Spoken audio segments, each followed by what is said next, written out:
gougères, alors en fait, ce sont des choux au fromage. Donc pour faire les gougères, sel, poivre, bien sûr, la farine, les œufs, de l'eau, du lait, du beurre, un peu de muscade et bien évidemment un bon fromage râpé. On va débuter par la pâte à choux. Alors la pâte à choux, c'est assez simple. On va commencer par faire chauffer les liquides. Alors de l'eau, du lait. Le lait va apporter un petit peu d'onctuosité et un petit peu de gras dans ma gougère. On y ajoute un petit peu de poivre, un petit peu de sel, mais pas trop parce qu'on va mettre quand même pas mal de fromage. Un petit peu de noix de muscade et je vais y ajouter le beurre coupé en morceaux. Pour être certain que mon beurre sera fondu à l'ébullition, je vais juste faire chauffer légèrement, couvrir, laisser fondre le beurre et seulement après j'irai chercher l'ébullition. Mon mélange est à ébullition, je coupe le feu et je vais ajouter ma farine d'un coup. Maintenant je vais travailler mon mélange sur le feu et je vais faire incorporer tout le liquide dans la farine. Ma panade est presque prête, on va maintenant la dessécher légèrement, c'est-à-dire qu'on va réchauffer pour évaporer l'excédent d'humidité. Et lorsque j'aurai une fine pellicule de panade sur le fond de ma russe, j'arrête la cuisson. Ma panade est desséchée, je la mets tout de suite dans un petit saladier froid. Alors on va incorporer les œufs un à un, je verse le premier œuf et je vais travailler tranquillement en coupant avec ma spatule. J'incorpore tous mes œufs un par un jusqu'à obtenir une pâte assez souple mais surtout pas liquide. Ma pâte à choux est prête, je vais incorporer la moitié de mon fromage râpé.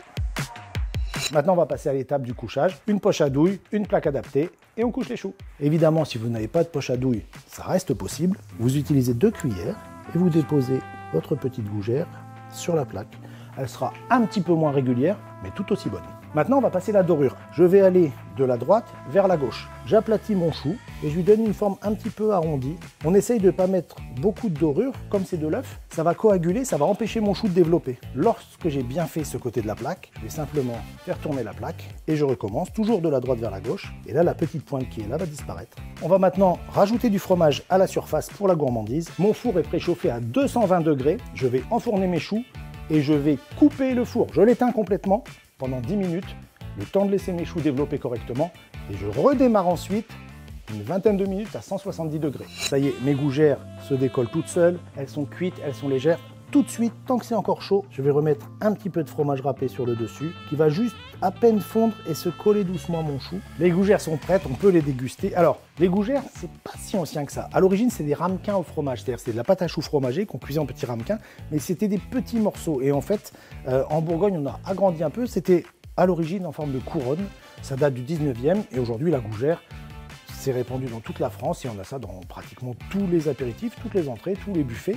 C'est un produit qui est simple à faire, qui est très très bon et qui n'est pas trop compliqué à réussir. Par contre, parfois, vos choux ne vont pas monter, ça va rester tout plat. Alors là, il y a 2 causes de ratage possibles. La première, c'est quand vous réalisez la pâte. Si vous n'avez pas mis assez d'œufs ou trop d'œufs, qu'elles sont très liquides, ça va être trop liquide, ça va s'étaler, ça ne pourra pas gonfler.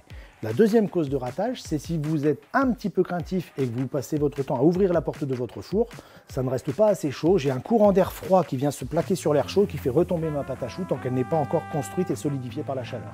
Parfois vos gougères sont très souples, très molles, c'est tout simple, ça n'est pas encore assez cuit. Donc laissez cuire votre pâte à choux jusqu'à ce qu'elle ait une jolie couleur et le signe qui ne vous trompera pas, c'est qu'en fait, quand vous avez des petites craquelures sur votre pâte à choux, si l'intérieur de la craquelure est de la même couleur que l'extérieur, le chou est cuit. Par contre, si l'extérieur de mon chou est joliment doré, mais qu'à l'intérieur, j'ai encore des petites craquelures couleur pâte à choux crue, on poursuit la cuisson un tout petit peu. Ça va dépendre de la taille de vos gougères et de la chaleur de votre four.